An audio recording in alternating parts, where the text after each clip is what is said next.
પવિત્ર મંદિરનો પરિસર અને ત્યાંથી મળ્યા બે યુવતીઓના મૃતદેહ। સુરતના ડિંડોલી વિસ્તારમાં આવેલા સ્વામિનારાયણ મંદિરના બાથરૂમમાંથી બે યુવતીઓના શંકાસ્પદ હાલતમાં મૃતદેહ મળતા સમગ્ર ગુજરાતમાં ચકચાર મચી ગઈ છે। આ આત્મહત્યા છે કે પછી આ કેસ પાછળ છુપાયેલું છે કોઈક મોટું રહસ્ય। નમસ્કાર મિત્રો, હું દેવ ખત્રી અને તમે જોઈ રહ્યા છો યોર ન્યૂઝ।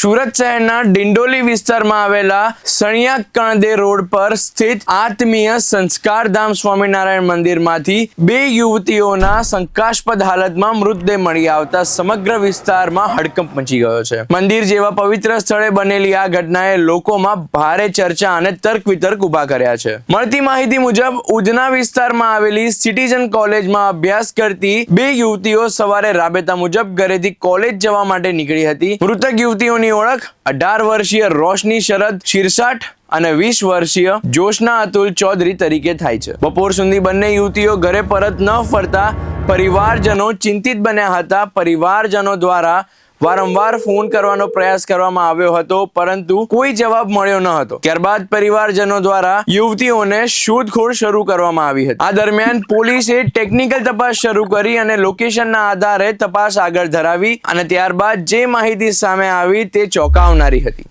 તારીખ 7 માર્ચ સણિયા વિસ્તારમાં આવેલા સ્વામિનારાયણ મંદિર પરિસરમાંથી બંને યુવતીઓનું 2 વ્હીલર મળી આવ્યું હતું। ત્યારબાદ પોલીસે મંદિર પરિસરમાં વધુ તપાસ હાથ ધરી। પોલીસે મંદિર પરિસરના સીસીટીવી કેમેરા ચેક કર્યા, જેમાં બંને યુવતીઓ મંદિરના બાથરૂમ તરફ જતી જોવા મળી હતી। મહત્વની વાત એ છે કે બંને યુવતીઓ બાથરૂમનો દરવાજો અંદરથી બંધ કરતી પણ જોવા મળી હતી। લાંબા સમય સુધી દરવાજો ન ખુલતા બાથરૂમનો દરવાજો તોડવામાં આવ્યો। દરવાજો તોડતા જ અંદરથી બંને યુવતીના મૃતદેહ મળી આવ્યા હતા। ઘટના સ્થળે ઇન્જેક્શન અને દવાની બોટલ પણ મળી આવી છે, જેના કારણે કેસ વધુ શંકાસ્પદ બન્યો છે। પોલીસે હાલ આકસ્મિક મોતનો ગુનો નોંધી તપાસ શરૂ કરી છે, પરંતુ આ ઘટનાએ હવે ઘણા મોટા સવાલો ઉભા કર્યા છે। બે વિદ્યાર્થીનીઓ કોલેજ જવા નીકળ્યા પછી મંદિર સુધી કેવી રીતે પહોંચી? બંને યુવતીઓનું મોત આત્મહત્યા છે કે પાછળ કોઈ અન્ય કારણ છુપાયેલું છે? મંદિર પરિસરમાં સુરક્ષા વ્યવસ્થા કેટલી મજબૂત છે? અને સૌથી મહત્વનું, પોસ્ટમોર્ટમ રિપોર્ટમાં શું ખુલાસો થશે? હાલ પોલીસ સમગ્ર મામલે તપાસ કરી રહી છે, પરંતુ મંદિર જેવા પવિત્ર સ્થળે બનેલી આ ઘટનાએ